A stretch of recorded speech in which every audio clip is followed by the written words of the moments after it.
final 60 days of prelims.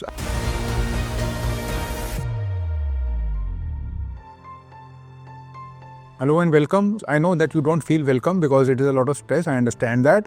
I've seen this pattern many times, dozens of times, actually thousands of times with thousands of students. And I can tell you that this is the crux of the whole thing, and that's what we'll do. We'll just go straight to business. Okay?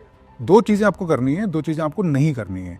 जो दो चीज़ें हमको नहीं करनी है, number 1, अब नया content introduce नहीं हो सकता आपकी प्रिपरेशन में. अब नई बुक्स इंट्रोड्यूस नहीं हो सकती.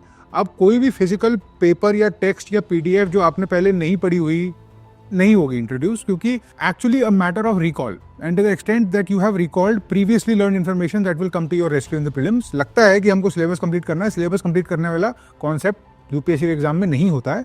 हम सिलेबस रीजनेबल लिमिट तक कंप्लीट कर सकते हैं. हम सिलेबस थरोली कंप्लीट कर सकते हैं जो बेसिक स्टैटिक सब्जेक्ट्स का है, बट सिलेबस कंप्लीट कोई नहीं कर पाता.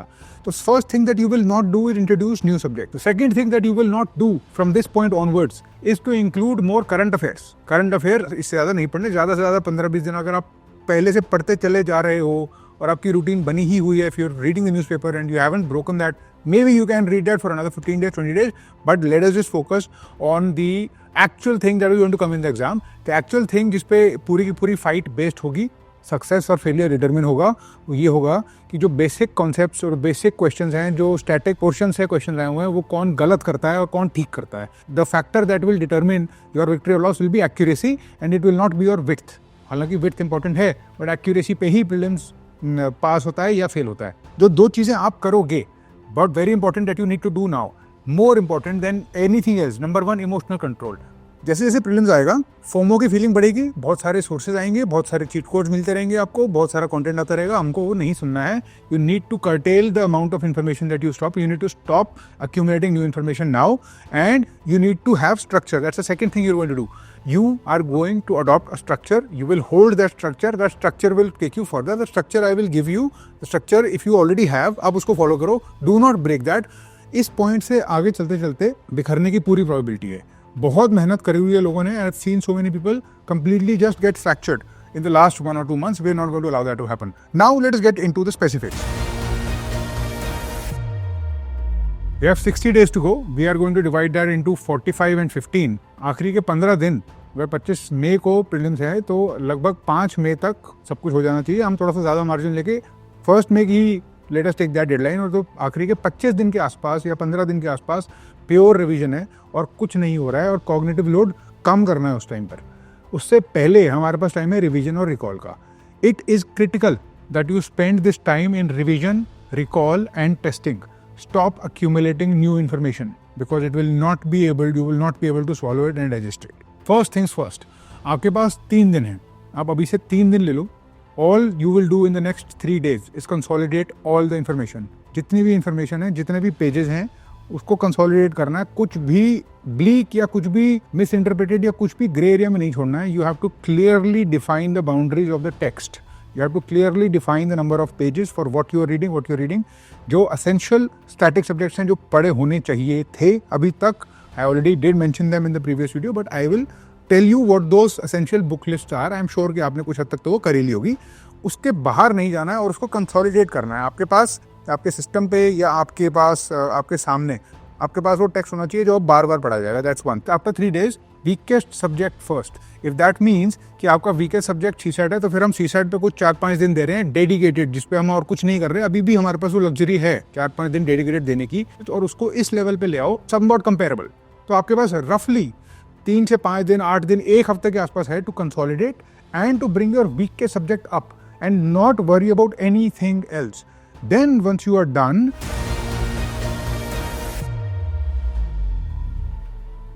You can start current affairs and CSAT simultaneously. आप दोनों साथ में पढ़ो क्योंकि आपको पढ़ने ही पड़ेंगे. You will need the practice and you will need the regularity in it.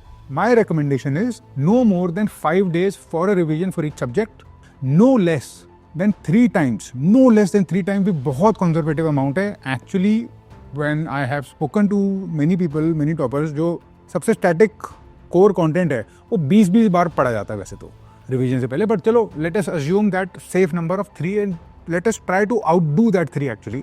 तो 5 दिन के आसपास है आपके पास वो बार बार पढ़ने के लिए जो आप पढ़ चुके हो. Third and very important in that category is that you always have to do active recall. Now it is not about capturing new information, it is about reading and constantly rereading so that you memorize it cold. When I say memorize it cold, it means you just know it. If I ask you anything about any article of the Constitution, or if I ask you something that you need to know about some important report that has come out, then it should be on your tips. You will have roughly around 25 days that you will consume in memorizing and revising each subject, along with some current affairs and CSAT, जो आपको simultaneously थोड़ा-थोड़ा करना पड़ेगा. Now, a very important and special note about current affairs. Current affairs endless हैं, there is no limit. Number 2, current affairs की relevance prelims में उतनी नहीं होती typically. Sometimes they will ask current affairs, but many times they will stick to static subjects. Anyway, in any case, जो core current affairs हैं, there are things that you need to know. चाहे आप monthly compilation से पढ़ रहे हो, चाहे आप newspaper से पढ़ रहे हो, जो कुछ भी हो, that needs to be thoroughly revised instead of going into width. That is the biggest danger that you will face in current affairs. The third thing you need to do is once you're done with these 7 days, जिसमें आपने weekly subject first और पहले 3 दिन की consolidation कर ली है, start doing CSAT a little bit every day, especially if it is a danger area. The minimum number of question papers that you need to attempt for CSAT is 5. The ideal number of question papers that you need to attempt for CSAT is 10, and that means English and math and logical reasoning both combined.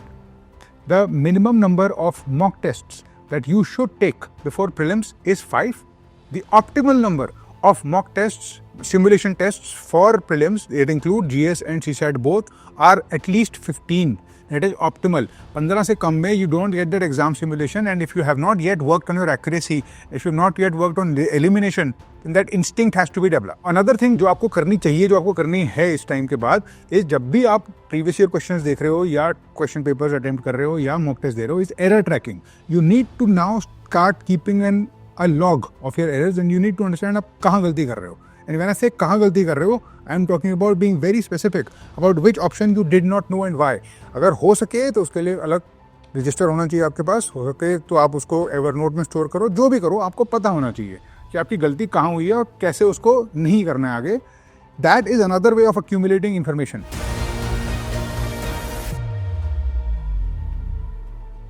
And the final thing that you will do is anxiety control. Philosophically and psychologically speaking, this point onwards, you need to become stoic.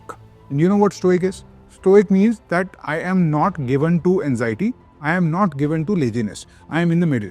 I am active, but I am not hyperactive. I am comfortable, but I am not lazy. I am in the middle. I am vigilant. हर किसी का temperament थोड़ा अलग होता है. You might be prone to anxiety or you might be prone to laxity. Both of them are not to be welcomed. The main thing is that you keep calm, you keep your heartbeat under control for the most part. अगर आप बिखर रहे हो तो आपको बिखरने नहीं देना है. You are going to follow a to-do list. एक to-do list में आपके पास 4 से ज़्यादा एंट्रीज नहीं होने चाहिए एक दिन के. 1, 2, 3, 4, 1, 2, 3, 4, 1, 2, 3, 4. This continues day in, day out. The subject can change. The CSAT can change. The priority can change. But the to-do list cannot change. That is what will keep you under control, and that is what will give you the structure. And once those 4 things are listed, you make sure that they are done. Do not list unrealistic and very, very huge goals. Do not list things that you know are not possible. Do only that is actually possible and feasible, and then keep taking baby steps one day at a time. If you do that, और अगर पहले आपने करा है, तो then karma, logic, merit, all of these things will come together and will help you.